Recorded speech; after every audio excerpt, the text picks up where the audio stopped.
कृपा अवतार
तुझे देव परमात्मन मंगल शिव शुभकार।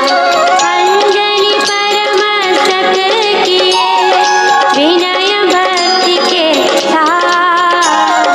नमस्कार मेरा तुझे होवे जग के नाथ।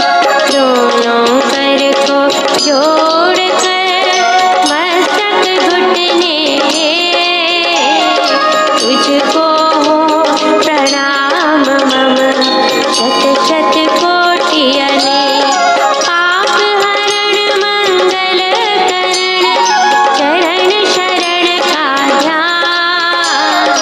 धार करूं प्रणाम में तुझको शक्ति निधान। भक्ति भाव शुभ भावना मन में भर भर फूल। श्रद्धा से तुझको नमूं मेरे राम हजूर। ज्योतिर्मय जगदीश है तेजोमय अपार। परम पुरुष पावन परम तुझको हो नमस्कार। सत्य ज्ञान आनंद के परम धाम श्री राम। उल्लिखित हो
रहे अकेला, निर्जन वन विपद हो घोर, निबड़ निशा तम सब ओर, जोत जब राम नाम की जगे, संकट सर्व सहज से भगे, बाधा बड़ी विषम जब आवे, वैर विरोध विघ्न बढ़ जावे, राम नाम जपिए सुखदाता, सच्चा साथी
करिए राम राम हर जाप, करिए गम ना गम के काल। राम जाप जो करता निहार, सोते जगते सब दिन याम। जपिए राम राम अभिराम, जपते राम नाम महामाला। लगता नरक द्वार पे ताला, जपते राम राम जप पार।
रहियो में अपना आप विरज विचार, दीजिए भगवन नाम प्यार।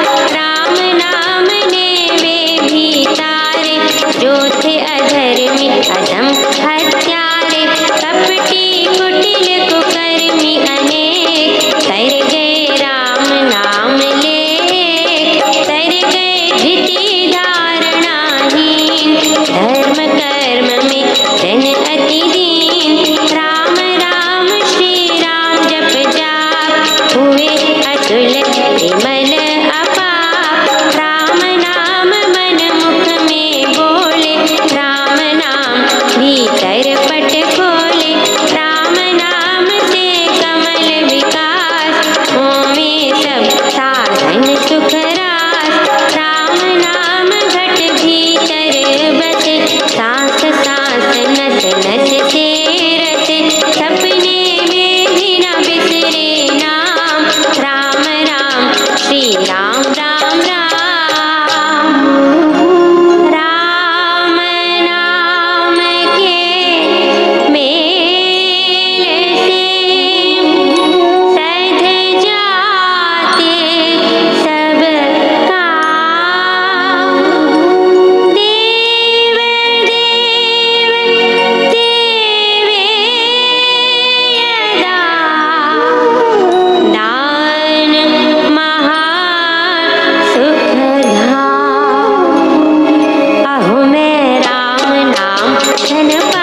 सत्यं शिवं मङ्गलं सत्यं शिवं मङ्गलम्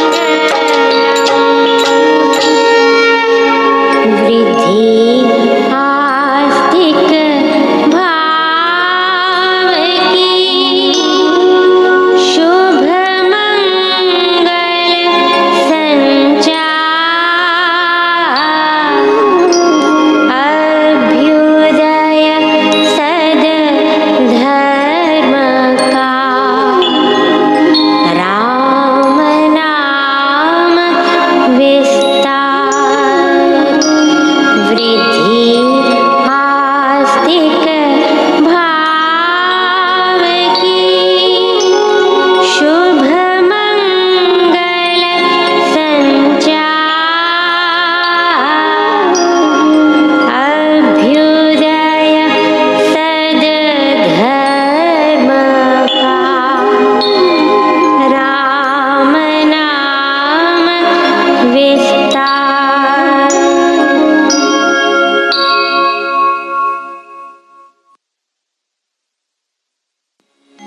वृद्धि आस्तिक भाव की शुभ मंगल संचार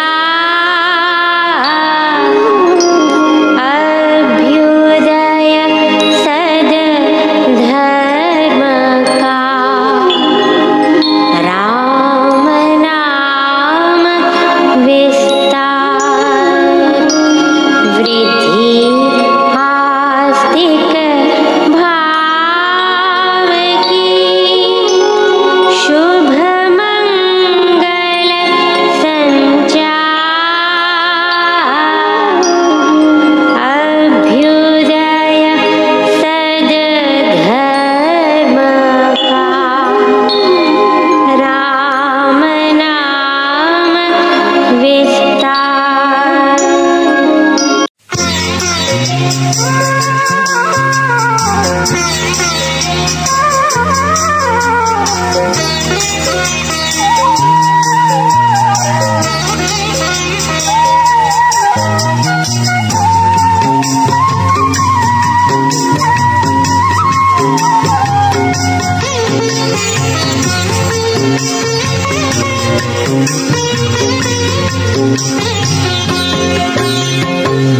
चली जा रही है उम्र धीरे धीरे, चली जा रही है उम्र धीरे धीरे, पल पल आठों पहर धीरे धीरे, पल पल आठों पहर धीरे धीरे, चली जा रही है उम्र धीरे धीरे, चली जा रही है उम्र धीरे धीरे।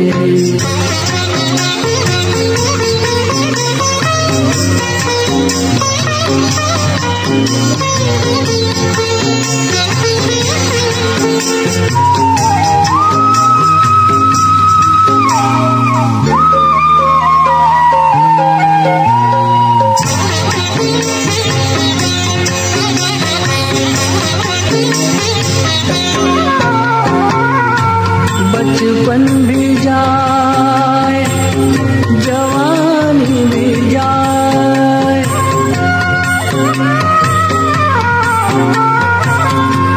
बचपन भी जाए जवानी भी जाए, बचपन भी जाए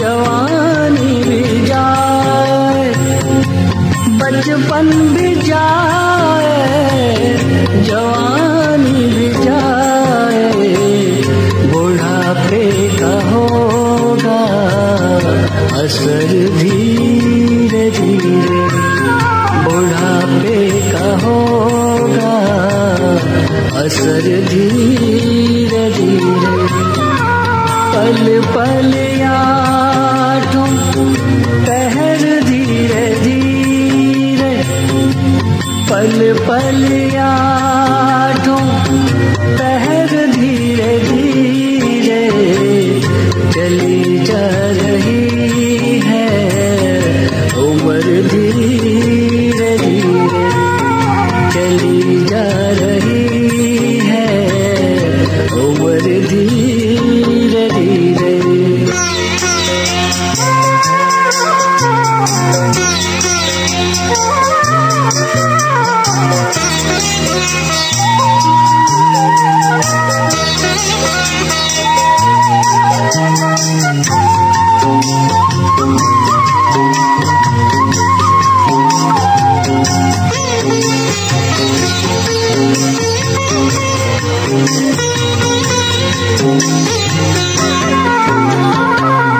तेरे हाथ पाँव में दम न रहेगा,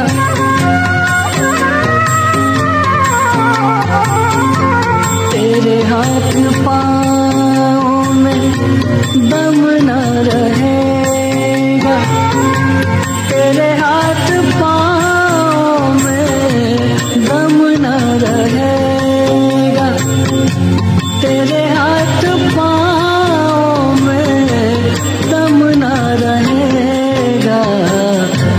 और झुकेगी कमर धीरे धीरे, और झुकेगी कमर धीरे धीरे। पल पल आठों पहर धीरे धीरे, पल पल आठों पहर धीरे धीरे चली जा रही है उम्र धीरे धीरे चली जा रही है उम्र धीरे धीरे।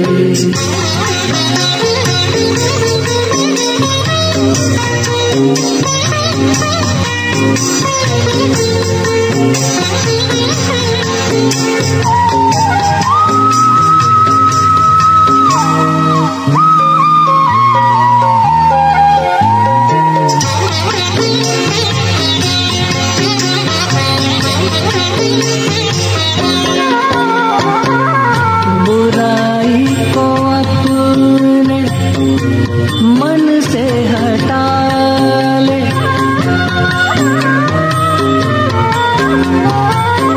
बुराई को अपने मन से हटा ले, बुराई को अपने मन से हटा ले, बुराई को अपने मन से हटा ले।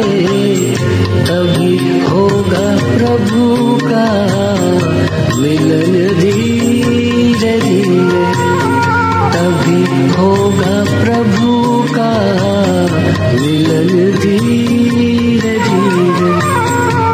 पल पल आठों पहर धीरे धीरे, पल पल आठों पहर धीरे धीरे चली जा रही है उम्र धीरे धीरे चली जा रही है उम्र धीरे धीरे।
तुझसे अपनी आस बंधी है,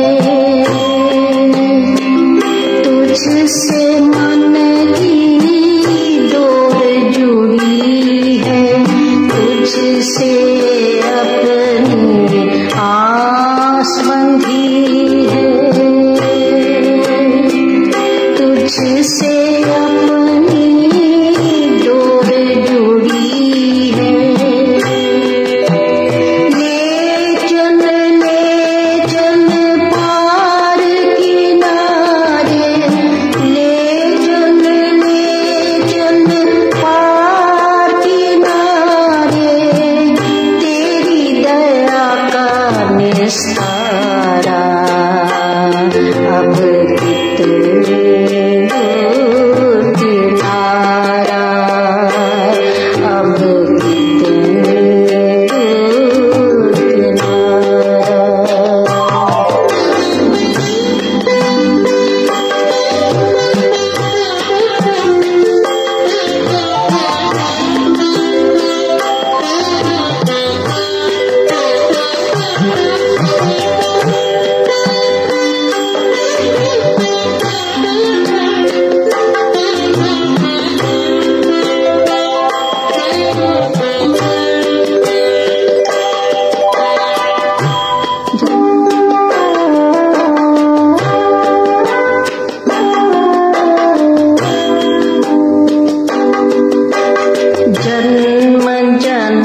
देखना पशुआ वांगर किधरे, हीरा जन्म गवावी तू, कैया जन्मा दे बाद चोला पाया, कैया जन्मा दे बाद चोला पाया, तेरे किथे दाग न लगे, तेरे किथे दाग न लगे, तेरे किथे दाग न लगे, कैया जन्मा दे बाद चोला पाया, कैया जन्मा दे बाद चोला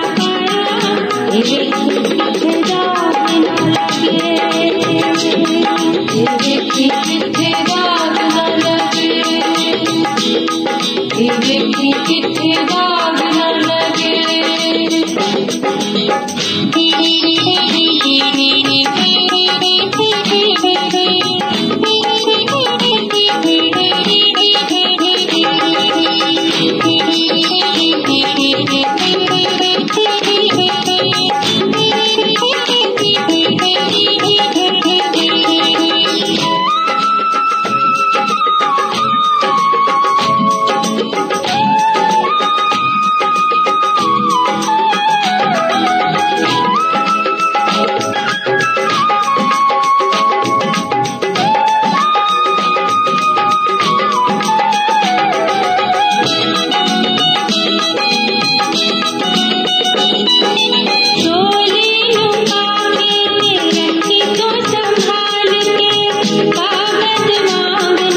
दाग न लगे, तेरे किथे दाग न लगे,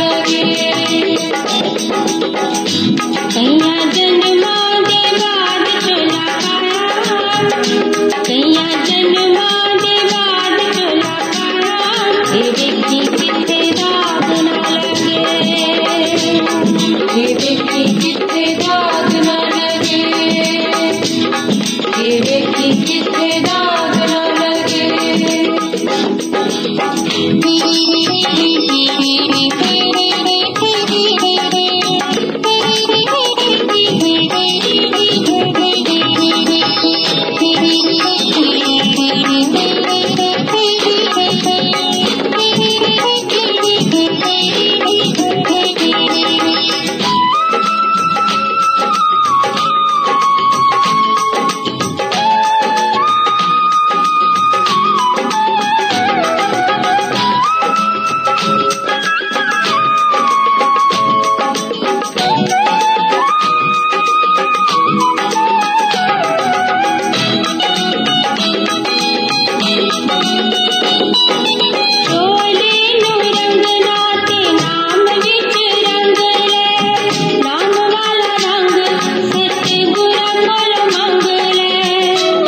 किथे दाग न लगे।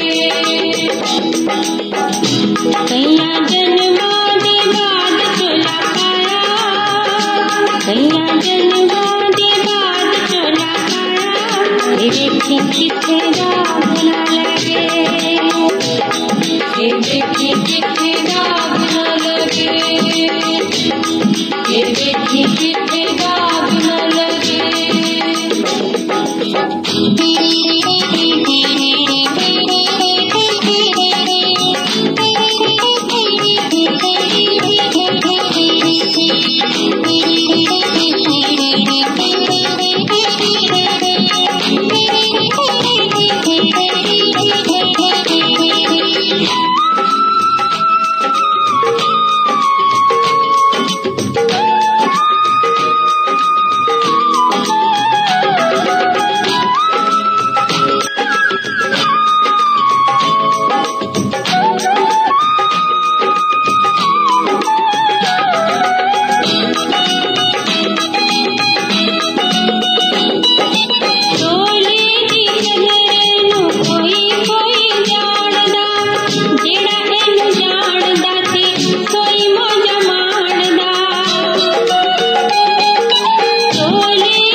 प्रणाम है मेरी माता सज्जनों, आप सबके श्री चरणों में असंख्य बार मेरी चरण वंदना स्वीकार कीजिएगा।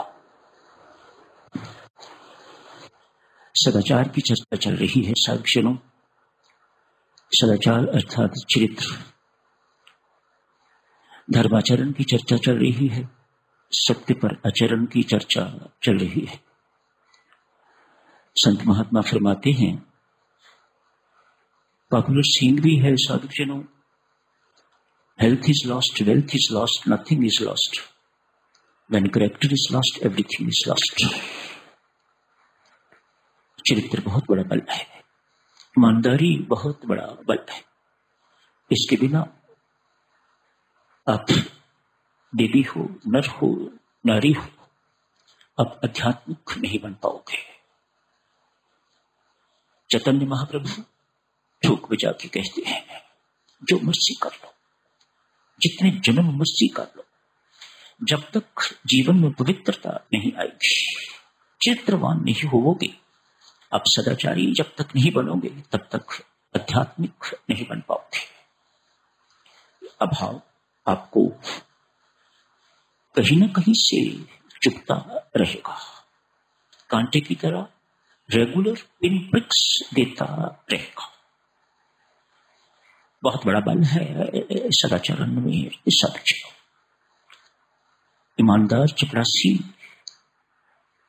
उससे जिनका चपरासी है वे भी घबराते हैं उसकी ईमानदारी के कारण। O Lord, bless me with all your grace to lead a pure life. परमेश्वर मुझे सदाचारी जीवन बख्श। मेरे विचारों की पवित्रता, मेरे शब्दों की पवित्रता एवं मेरी करने की पवित्रता। Bless me with purity in thoughts, in words and deeds. ये परमेश्वर से साधक आध्यात्मिक जीवन बिताना चाहते हो तो ये मांग जारी रखिएगा। कभी अपनी फिसल जाए कुछ नहीं कहा जा सकता, अतः अपनी मांग जारी रखिएगा। Never be complacent. कभी ऐसा महसूस नहीं करना कि अब मैं बिल्कुल पवित्र हो गया हूं ना।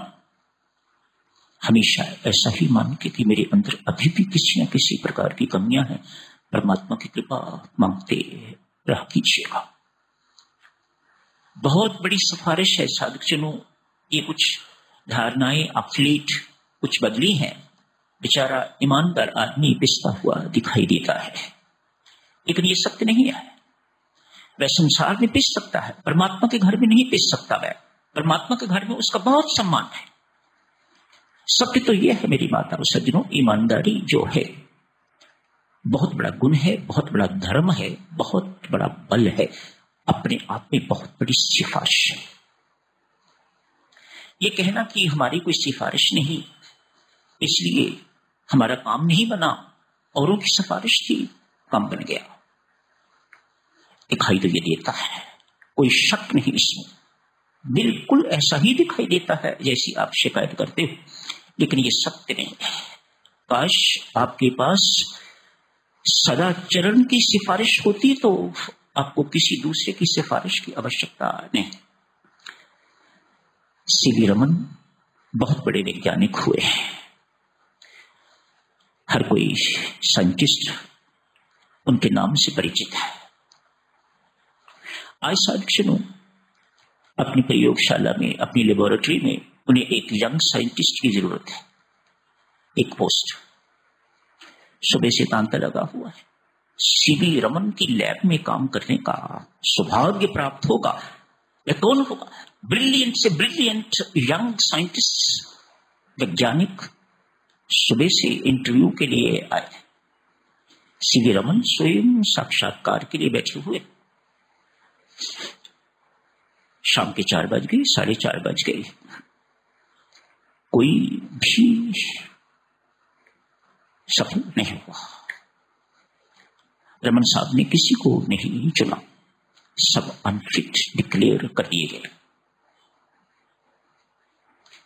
मन में बहुत चाह है कि कोई व्यक्ति मिल जाता तो मुझे सहायता मिल जाती।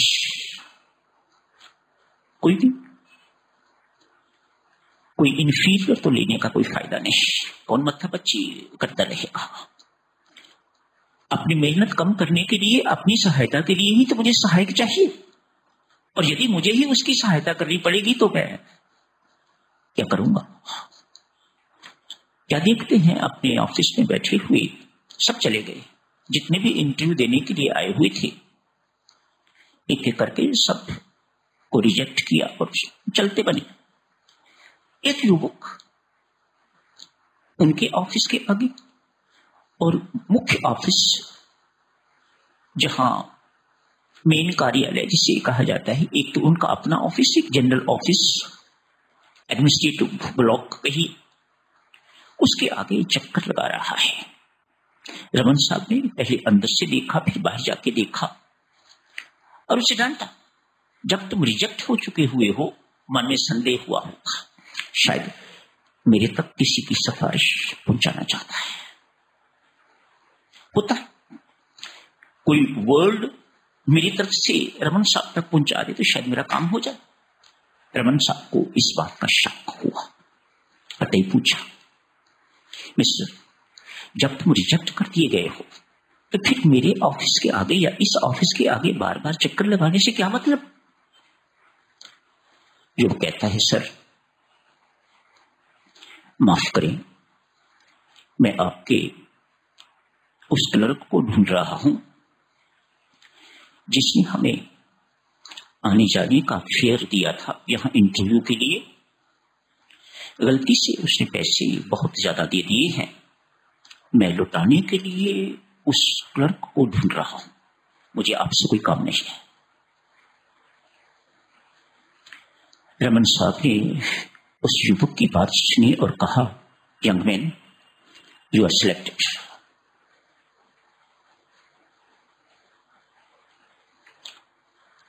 रमन साहब कहते हैं, बेटा, जो तेरे अंदर प्रोफेशनल कमी है वह तो मैं पूरी करने में सक्षम हूं, लेकिन ये जो सदाचार का तेरे अंदर गुण है, ये गुण तो मुझे भी चाहिए। ये मैं तुम्हें सिखा नहीं सकूंगा, ये तेरे अंदर पहले ही है। You are selected. सदाचरण डॉक्टर साहब अपने आप में बहुत बड़ी सिफारिश। शराफत, नोबिलिटी, सौम्यता, विनम्रता, ईमानदारी, ये सब देवियों सज्जनों, आप मानो ना मानो, किसी भी क्षेत्र में हो आप, हर क्षेत्र में इनकी कीमत है। घर में हो देवी, वहां भी कीमत है। ऑफिस में हो वहां भी कीमत है। समाज में हो वहां भी कीमत है। हर जगह मूल्य है। हाईकोर्ट के एक जज साहब अपनी पत्नी के साथ वृंदावन गए। उन दिनों की बात है जिन दिनों उड़िया बाबा अभी जीवित थे। दर्शनार्थ गए, जाके प्रणाम किया। उड़िया बाबा ने दोनों ने को अपने सामने बिठा लिया। पत्नी बात शुरू करती है, कहा, बाबा, बहुत प्रसिद्ध हाईकोर्ट के जज हैं, ये मेरे पति हैं। नाम बताया, बहुत प्रसिद्ध है, अपनी ईमानदारी के लिए बहुत प्रसिद्ध, अपने जस्टिस के लिए और अधिक प्रसिद्ध, निष्पक्ष,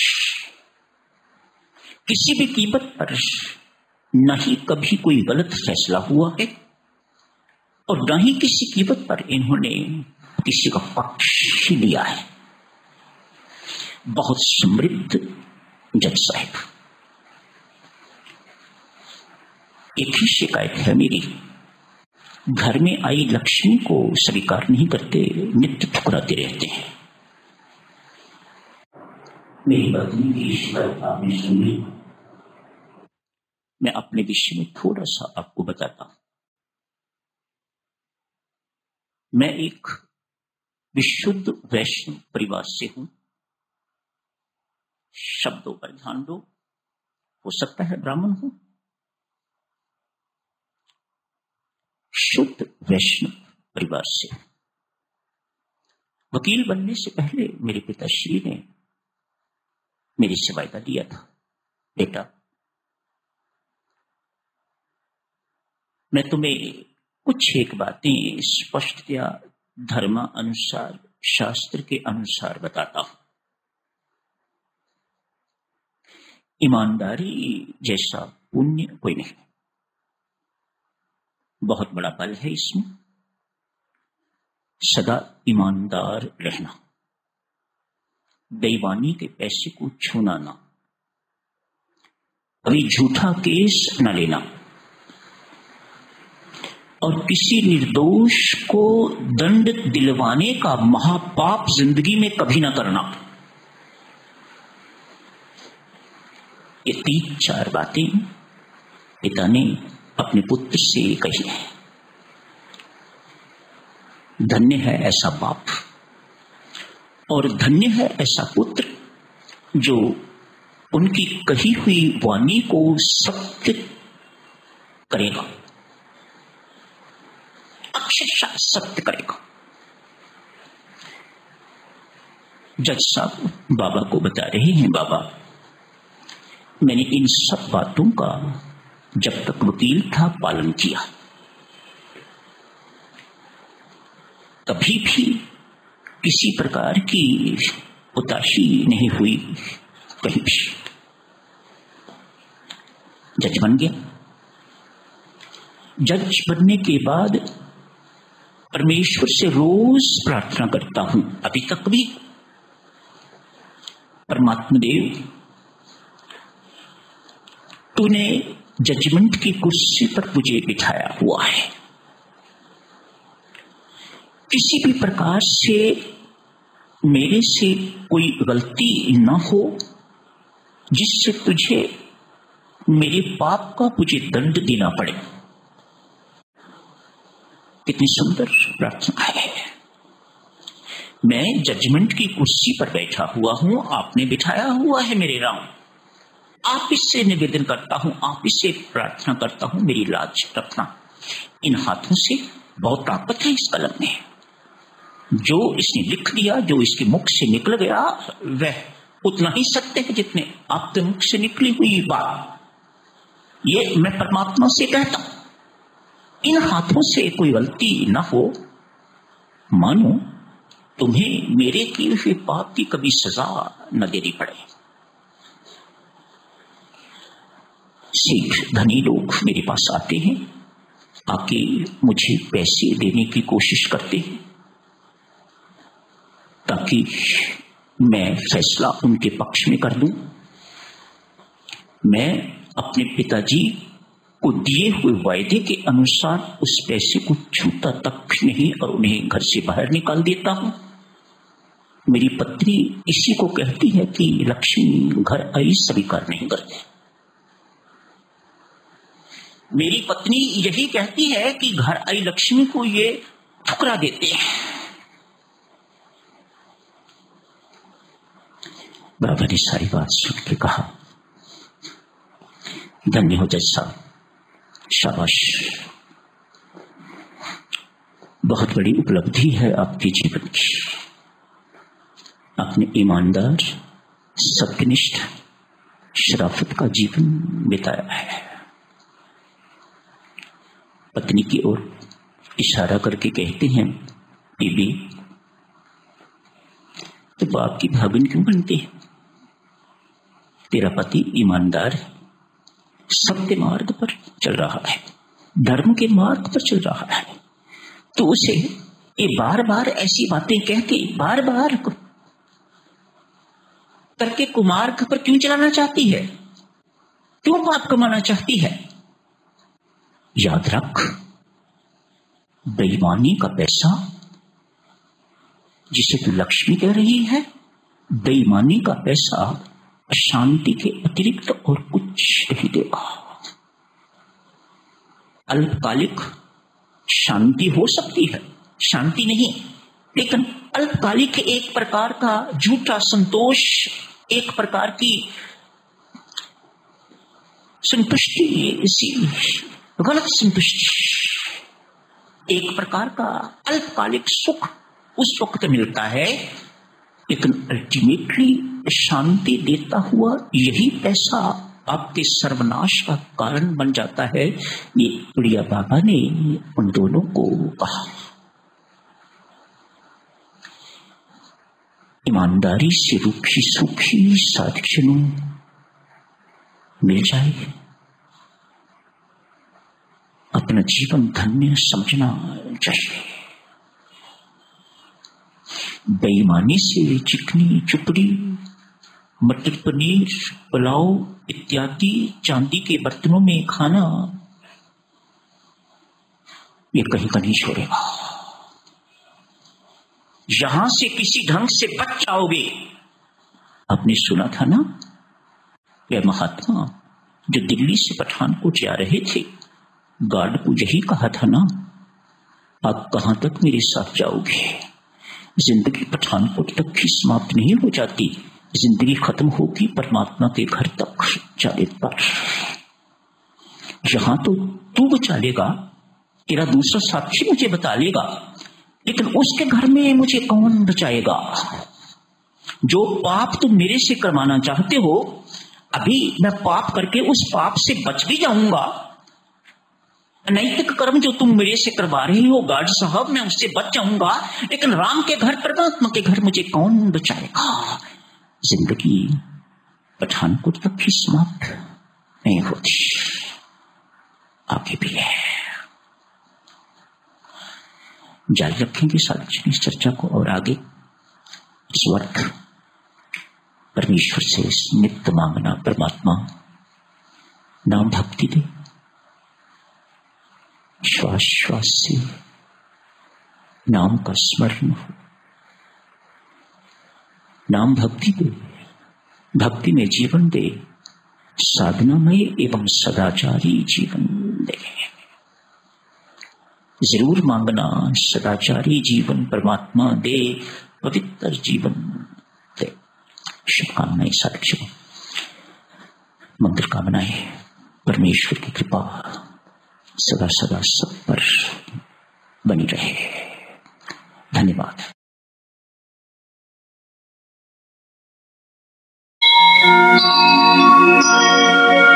सर्वशक्तिमय